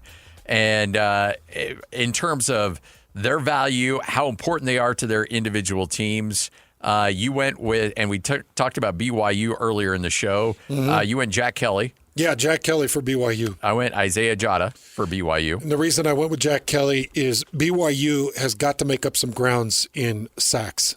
I know that the pressures were decent. The pressures were good. QB hits were okay. But at some point, you got to start hitting pay dirt with sacks. You can't finish the bottom of the Big 12 3 years in a row. You finished as tied for second to last year with just 20 sacks. You've got Colorado that is able to muster up 39 sacks. BYU should be able to muster up some sacks. Jack Kelly is going to be the key to that. And I liked where you went. I liked that you went with Jada. Yeah, Isaiah Jada, because on the flip side, there's so many great things going on with the BYU offense in terms of returning players, but the biggest question mark is certainly at the quarterback position. Well, whether it's Bachmeier, whether it's McKay Hillstead, whoever the case is at quarterback, what's the biggest safety blanket they could have? The ability to run the football and the ability to protect the quarterback. And if you've got tackles, in particular Jada, who can seal that line and create opportunities in your running attack, and then, of course, keep guys off your back, figuratively and literally, as a tackle, I think that makes your life a lot easier as a quarterback. And so the key is certainly quarterback play, but how do you get good quarterback play? You got to protect him. Well, especially from those edge rushers in this league, because that's one thing. It seems like everybody's got great edge rushers. Everybody in the Big 12 has somebody that can really bring the speed and can bring the rush off the edge. They do. And they've got good power edge players in this conference. And I just think it's the question mark for BYU right now. Now they got this big Michigan transfer in Gentry that people are excited about, but okay, let's see him hold the edge. They've got Jada, who I thought had some pretty decent moments last year and has had some good moments in camp, according to a lot of people. Has already had some good moments in camp. He's got to hold it down. But where is the rush coming from for BYU? Yeah, totally understand. And so I'm putting it on Jack Kelly, a guy that's didn't have the pressure of the world on him. And he's got to go find a couple of sacks. I think he's going to be a double-digit sack guy this year. That would be if you get 10-plus sacks out of Jack Kelly, he gets drafted. Yeah. Don't you think? Oh, yeah. Yeah, I do. I think even if he gets in that 7-8 range again, He'll get drafted. He led the team in sacks last year. Was it 5.5? You know what? I just pulled it up, actually. Here, give me 2 seconds. I think he led the team in sacks with 5.5 or 5 even. 5 even. Yep. Okay. Glasgow with 3.5 is second. Yeah. So Will they use Glasgow in that regard too? A little bit, but not as much. Yeah. Yep. A little bit, but not as much. Jack has just got better nose and instinct for QB rush. All right. Let's shift gears. Let's talk about University of Utah. All right. So you and I have not shared notes on this. I want to know where you're going first, because if it's the same guy, I'll just expand on it. No, I'm going to go on the offensive side and stay there. I'm going to go Wayshawn Parker. The running back. Yeah. Transfer. Yep. Utah has been so good running the football for so many years, and then last year, Utah was not good. And I know that you had individually a good year from Mekhi Bernard running the football, who ended up with just a hair over 1,000 yards. But overall, Utah had one of their worst seasons in the Kyle Whittingham era in running the football with a sub-2,000 yard season. That just doesn't happen. If you throw the COVID year out, I don't think there's another year in Kyle Whittingham's tenure at Utah where that team rushed for under 2,000 yards. And not only that, they only ran for 1,500 yards on the season. Mekhi Bernard at 1,000 yards, the next highest, Mike Mitchell at 158. Wayshawn Parker and this new-look Utah offense is going to have a huge key in running the football and taking a lot of the pressure off of Devon Dampier as the rusher, as a rusher being able to run the football. Devon Dampier with 1,166 rushing yards last year had a ton of pressure on him. One thing that we don't talk a lot about is Eli Sanders. Like, everybody knows about Nakari Rogers because he came to the University of Utah. And he was actually the third leading rusher on New Mexico's squad. He was actually the second leading rusher in terms of running backs rushing, because obviously Dampier led. Eli Sanders was number 2, and Nakari Rogers was number 3. Eli Sanders went for 1,100 yards. So, and the reason I bring this up is because that's Coach Beck. Yeah. Your offensive coordinator understands how to get the run game involved. 147 carries, 1,063 yards, and 9 touchdowns on the ground by Eli Sanders. By the way, people don't talk about this. Devon Dampier had 19 rushing touchdowns. I know. He had 7 more individual rushing touchdowns than he did passing touchdowns. Yeah, he did. So everybody loves to point out, well, Devon Dampier only threw for 12 touchdowns and 12 interceptions. Well, it's because he was busy running for touchdowns. I don't care how you score touchdowns. No. Just score touchdowns. No, you put up 31 touchdowns for me in a year, I'm going to love you, kid. Yeah. We're going to get along just fine. 31 touchdowns is a nice number.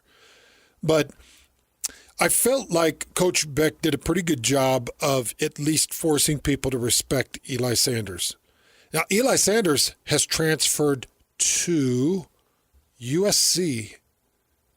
I think it's USC. Yeah, I believe you're right. Yes, USC. Okay, so Eli Sanders heads to USC. Nakari Rogers comes to University of Utah. Devon Dampier with him. Wayshawn Parker is a beast, and I think that's a great player to go with. Yeah, Nakari Rogers, really good player. Javen Jacobs, who you and I talked to up at Utah State. Yeah. So you've got Eli Sanders from that team who ran for 1,000 yards going to USC. Nakari Rogers going to Utah. Javen Jacobs going to Utah State. That's wild, isn't it? As a team, and then, of course, Devon Dampier, who's going to Utah with 1,100 yards rushing. So as a team, you had New Mexico ran the ball for over 3,000 yards last year. That was a 3,000-yard rushing team. If they're at 20 anywhere, they're at 24 to 2,600 this year. That's an 8-win Utah team. Yeah, they're doing a really good job. What's funny is their other running back was Sol-J Maeva-Peters. That name is familiar because he started at BYU. Yeah, and he had 100 yards on the season. And I don't know if he stayed or not. Yeah, I don't know. If he stayed in New Mexico. Probably did, would be my guess. But New Mexico's just gutted. Oh, man. Anybody that did anything for New Mexico, they they left with coordinators, left with head coaches, and it gutted them. I could understand why New Mexico would be just beside themselves with what went down, where, you had a head coach that left the Mountain West Conference to go play the Mountain West Conference or coach the Mountain West Conference. That's got to be difficult. But this is Bronco Mendenhall's dream. My University of Utah player most excited to watch, Smith Snowden. And it's because the way they're going to be using him. I just think we're going to see Smith Snowden offensively. We're going to see him in special teams returns, and we're going to see him in different forms in the defensive backfield.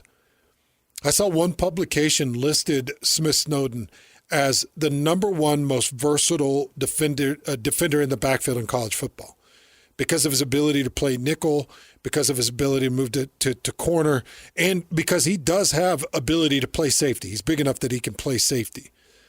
So you add that in with some return or specialty game, and then you give him 2 or 3 offensive possessions a game or 4 or 5 offensive possessions a game, and Smith Snowden could be the next big dual piece that we see in college football. I mean, think of one of the most athletic, if not the most athletic guy you have on that Utah football team. And he's locking down receivers on one side, he's returning kicks, and then all of a sudden you line him up in the backfield, he's running a wheel route. Yeah. There's a lot of things you can do there. And I love the fact that teams, thanks to maybe Travis Hunter in Colorado, are like, hey, you know what? Maybe we can open up things a little bit. Right. We don't have to pigeonhole guys. We can be a little creative on how we use some dudes. So I go back to 2023, and Sione Vaki was your third leading rusher behind Jaquinda Jackson and Jalen Glover. You had Sione Vaki, who put up 350 yards of rushing. He had a couple of touchdowns, and he did some incredible things offensively. He also had 11 catches for 203 yards and 3 touchdowns. So he had 5 offensive touchdowns in that final season with the University of Utah. A mix of rushing and receiving. They kept running him on that wheel route. Yeah, that's why I brought that up. Yeah, it just felt so unstoppable.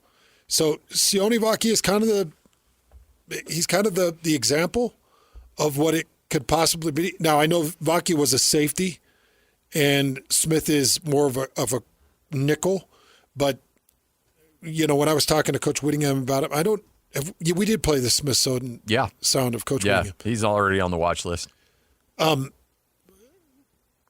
Coach Whittingham knows that this is a very versatile tool for him. So I'm excited to see Smith. Real quickly, before we go to break, Utah State.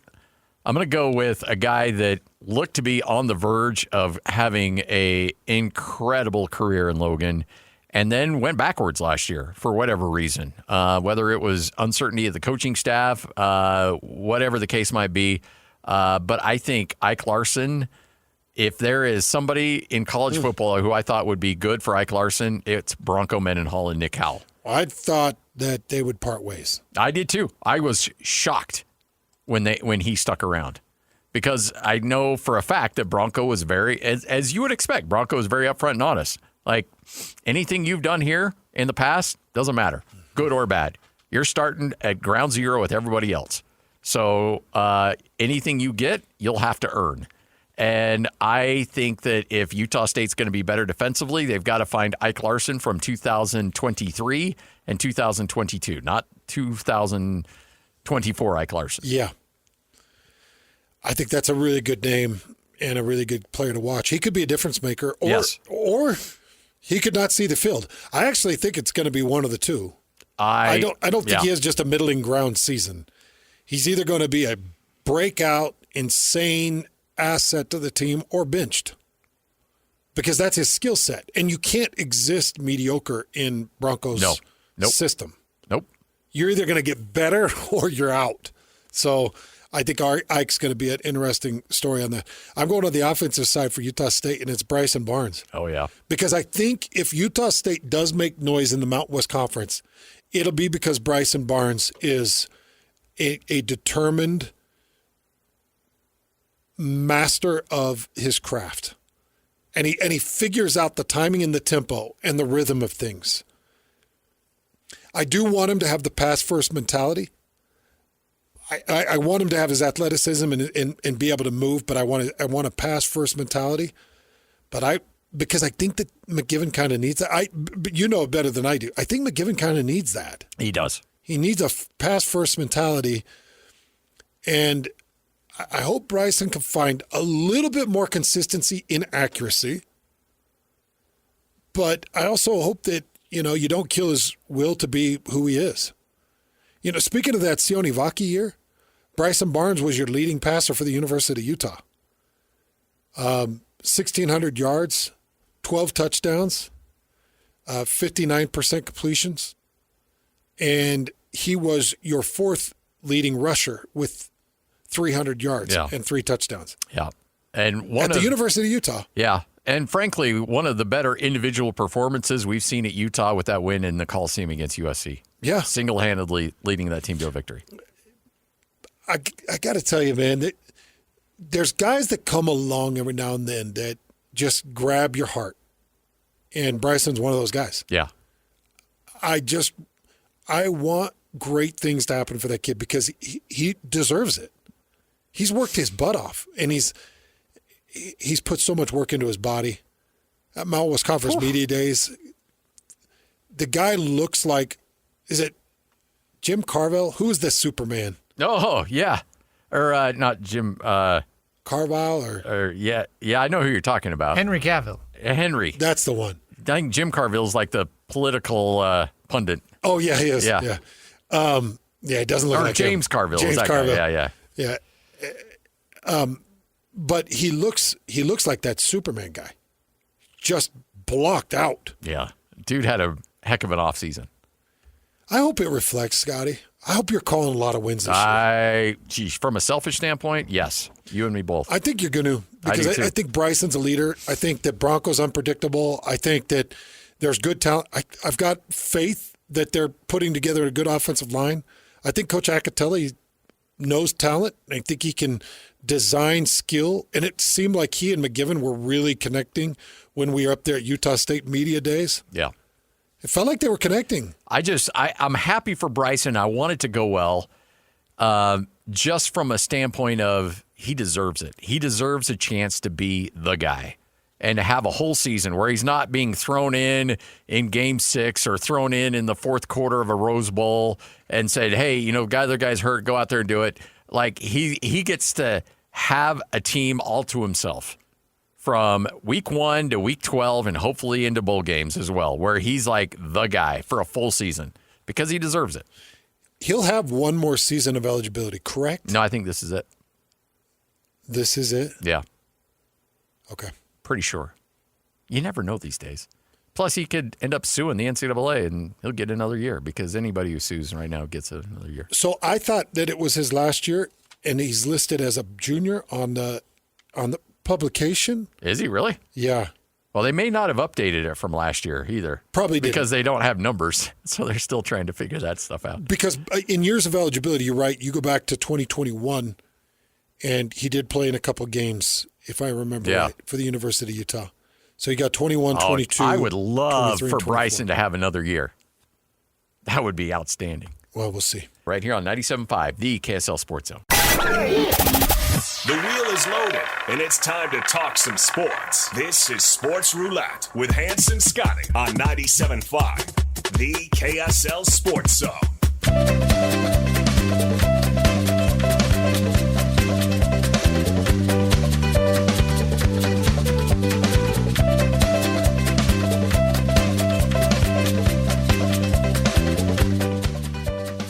Hans and Scotty, 97.5, the KSL Sports Zone. Time for another edition of Sports Roulette. We take some of the big storylines, put it on a roulette wheel, we spin it. Wherever that little ball lands is what we end up talking about. Sometimes we have a big show with a lot of interesting things, and well, you know what? We don't have time to get to it all. Yeah. By the way, you you posted one of the greatest singular videos I've ever seen earlier today on Twitter. With that guy in the semi-truck. Yeah. Looked like he was right out of Mad Max. That dude is unbelievably excited to be in that truck. Yeah, as any of us would. But the fact that the guy's in this big semi, and there's an attachment to the semi that essentially comes down into a wedge. And he's going through buses and cars and all kinds of stuff.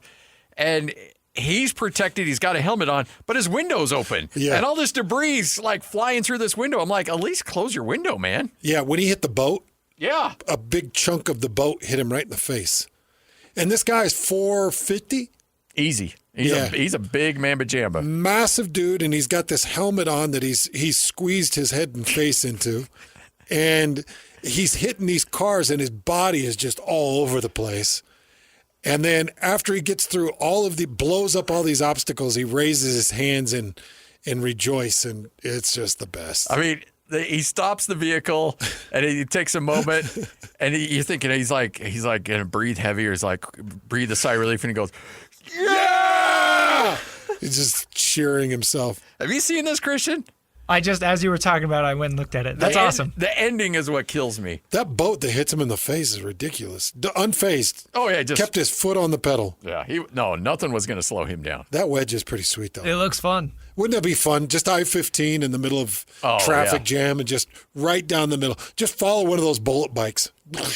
Oh, my gosh. I live up in Layton near the Air Force Base. Yeah. So traffic gets nasty up there sometimes. I wish. Our state is destroyed with traffic right now. Yeah. It's just destroyed. It's such a bummer. Yeah. That 15, I mean, I'm now getting to a point where I'm like 12 to 13 minutes getting home. It's getting crazy. Yes, I know. It's horrible for you. You can walk it. It's such a tough walk. I've got to walk uphill a little. Oh, man. Yeah. Blessed. I really hate my commute. Yeah, after driving it the other day, or when I was down there in your neck of the woods, we were on a remote down there somewhere. And coming back, I was like, I don't know how you do this. Every day. I don't know how you do that. Well, I give myself an hour and 20 minutes. Ugh. And even then, once a month or once every 2 months, I'll text you like, this is going to be tight. Yeah. All right, let's get to it. Sports Roulette. Fire up that wheel, Christian. Have you guys seen my underwear? Dude, this is one of the craziest stories I've ever read. A former Miami Heat security officer. Oh, yes. Has been charged with a felony after he allegedly stole gear, including just over 400 game-worn jerseys. His name is Marcos Thomas Perez. He's 62 years old. He is a former officer of the law. And he was put in charge of parts of security at the Cassia Center that obviously houses the Miami Heat. And in that 2016 to 2025 range, he stole upwards of 400 game-worn jerseys and other items. Scotty, 400, including LeBron James' NBA final jersey that officers say that he sold for $100,000, that later sold for $3.7 million. Now, this is, out of all the things that was wild about this story, this was the crazy one. This guy, this former officer that was stealing gear, made about $2 million from 100 sales in a year's time. Wow. So this is kind of, isn't Breaking Bad kind of this story? Is that not right? Yeah. Where he was a teacher or something? Yeah, he was a teacher, chemistry teacher, and he got cancer and didn't know how he was going to pay for it. So he figured out how to create meth and cook meth. Yeah. And provided, because of his chemistry background, had such a pure form that everybody wanted it. And went totally illegal with his scheme, but made millions. Yeah. That's this guy. That's Marcos Thomas Perez. Former officer. He understood security camera systems. He knew when the players would be in, when they'd be out. He five-finger discounted over 400 game-worn jerseys. What was crazy was his scheme and ability to sell them on the black market. Yeah, because that's the other thing. It's one thing to steal them, but it's another thing to try to hawk them. Yeah, so he had to move this LeBron James NBA Finals game-worn jersey. He had to move it within a couple of days of stealing it, and he moved it for $100,000. Now, like I said, it ended up going for $3.7 million. It's one of the highest prices ever caught for a LeBron James jersey. This guy is the one that stole it and originally put it on the market. So how did he get caught is what I'm wondering. It was the volume. It was the volume of steel. That eventually they were like, oh, geez, and they started putting in different security cameras and different angles, and they finally caught on to his scheme and got him. I don't know how much trouble he's going to be in. He's only being hit with a felony charge. But when you're talking about making $2 million on 100 sales inside of a 3-year span. Yeah. How do you even, you come home to your wife and you're like, hey, let's get a new car. She's like, this security job is going crazy, huh? The cashier center? Look, there's some bonuses and some things that I've hit that have really worked out well for us. No, his wife's going to be like Skylar. She's going to know what's going on. Open up that car wash. Hopefully she's not as annoying as Skylar was. Who's Skylar? Walter White's wife in Breaking Bad. One of the most annoying characters in television history. Why was she so annoying? Just the worst. Every time she talked, it was like nails on a chalkboard. And that's the way they wanted her. They wanted her to be like likable, but also unlikable. And, there's a lot of women out there that watch the show that will be very, very pro Skylar. That's how my wife was. That's how my wife is too. She goes, no, that's authentic. That's what a wife would be like. She's the only person in that show who's reasonable. No. Is she reasonable? Well, she is very anti what Walter White is doing. Which she should be, right? But she's also complicit too. But then, eventually she's like, okay. If we're going to do this, we're going to do it right. Oh, so she got in on the whole... Yeah. So she knew what was going on. So then she helped him cook books and launder money and all that stuff. At first, was she combative with it? Yeah. Oh. I actually think the storyline is incredible. Oh, it's fascinating. And I watched like the first 3 episodes. I need to try to break through. Maybe I got to break through. Yeah. And see if I can... It's a tough watch. And then it starts out, I struggled with it. In fact, I watched the first 2 episodes, and then I went years without finishing it. And then I got into it, and the show had already been long gone, or long finished. And then I started watching it again, and then I got hooked. Well, one of the main characters is from Emmett, Idaho. Oh, yeah, Aaron Paul. Yeah. Who, by the way, I think does the best job acting in that show. Oh. Yeah, so I grew up next to his grandpa in Weezer. No kidding. Yeah. Wow. I'll be darned. Yeah, and his grandpa, from before he passed, from what I understand, and by the way, shout out to Jerry and Bob Sturdivant. Love you guys. His grandpa was as curious about that movie or that show. Oh, yeah? Yeah, but his grandpa was very heavy religious. Oh. Not an LDS guy. Yeah. But very, very heavy religious. The best neighbor a kid could ever have growing up. Wow. Bob was incredible. Loved him. That's cool. But that's his grandpa. I'll be done. I need to watch it because I'm fascinated by this Aaron Paul guy. I'll say it's one of those shows that I wish I could experience for the first time. Yep. I've heard you're not the first person to say that. And I agree with you as well. Although that last season, man, that was dark. How far in do you have to get before it feels like that? Because I tried. I was pushing through 3 episodes. I watched it so fast. I was so hooked. I forgot what happens in which season. But I would say definitely by season 2, it's okay, this is pretty good. And then definitely by season 3 and 4, you're like, okay, this is probably one of the best shows I'll ever watch. Oh, wow. It's in my. Did you feel that way? It's in my top 4. Although I actually like Better Call Saul a little bit better. But that was a spinoff of it. My amazing wife. Yes. Is that something she would like? Ooh, I think so. Jenny loved it. My wife loved it. Okay. But I also know that I have a hard time Like, I just don't want to get the phone call from you and Amanda being like, we tried it again and it was horrible, and you're a horrible person for liking it. And well, I don't like watching an episode and her being like, who told you to watch this? And then I'm like, just say Lloyd. You can blame it on me. Christian, you don't want that smoke. You don't want that smoke. Heat. Listen. I'm not prominent enough yet. No, if you're going to take the heat, I'll say, hey, somebody that I really love and trust. Some producer that works at the station. He's never steered me astray. Let's watch Breaking Bad. 400-plus game-worn jerseys this guy took out of the Acacia Center and was able to put it on the black market. So they don't have a total amount, but they know it's in the multi-millions. Woo. Yeah.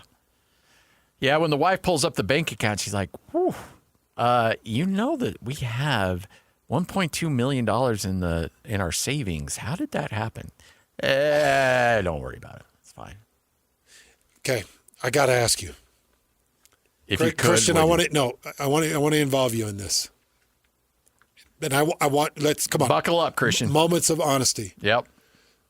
Let's say your wife comes home and she's like, hey, we don't have to worry about money anymore. But you can't ask me why. What would you do? Would you ask why? If she's like, and you're like, what do you mean we don't have to worry about money? And then she shows you a bank account with $2.4 million in it. How can I help? Is that what you do? Yeah. I would say, wait a minute. I can't ask you how you got this money. Yeah. She says, we don't have to worry about money anymore, but you can't ask me why or how, and shows you a bank account with $2.4 million in it. I say, thank you. Christian? Yeah. Oh, my first instinct would be, baby, are we going to have somebody busting down our door on this? Because I don't. See, you said no questions. I'm more worried about a Robert Redford situation. Oh, yeah. I'm actually. That would be my second question. I'd be like, baby, was this something like of your sexuality? I'm actually okay breaking the law if she's like, hey, you know what? I took down a couple banks, but we're gonna get away with it. Don't worry. Like, I'm not a big fan of that. But breaking in like fidelity, then yeah. Am I wrong that's my hang up? But she says you can't ask. And you're like, but baby, and she's like, you cannot ask. That's the last. If you ask again, then I leave. I'm done. I've got my money. Yeah. And make no mistake, it's my money. Wouldn't you love to just see $2.4 million in an account? You know what? I think it would make me kind of attracted to her. Like, geez, you're an international woman of mystery. Like, what? Are people after you? Do we need to, like, arm ourselves? We need to gear up? Do we need to move? Change our names? What was that one show, The Long Kiss Goodnight? The Gina Davis, where she was a spy, but she got, like, amnesia, and then she remembered all of her stuff? I don't know that movie. Mid-90s. Good movie.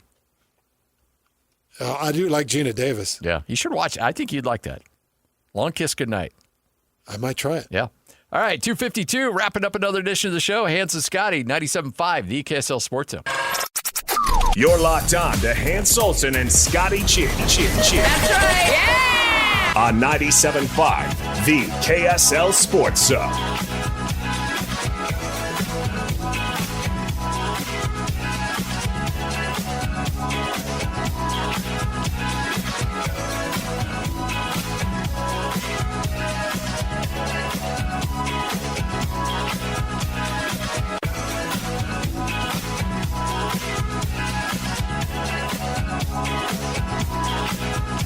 All right, JJ and Alex just moments away. Hans and Scotty, we're going to be live at RGS Exteriors coming up tomorrow. Love for you to give them a call. 801-280-3110. That's 801-280-3110. RGS Exteriors will be hanging out with Tim and the crew. I don't know. You think Tim will be? He was spending like a month in Croatia. Oh, Tim's going to be back, I think. Is he back? Yeah, I think Tim's back. So be able to catch up with him and get your exteriors taken care of. A couple big practices. I know that we'll have some Utah stuff from Kyle Whittingham tomorrow, so make sure you tune in for that. I know that BYU is working their butts off, and I'm hoping to have some good stuff for people tomorrow. Just some different takes on what's going on in BYU football world. So I know that practices are limited, observation periods are limited, but I try to get out to those observation periods and get what I can get from them. Yeah. And Scotty and I will give you some good updates coming up tomorrow. You got Utah, big practice today.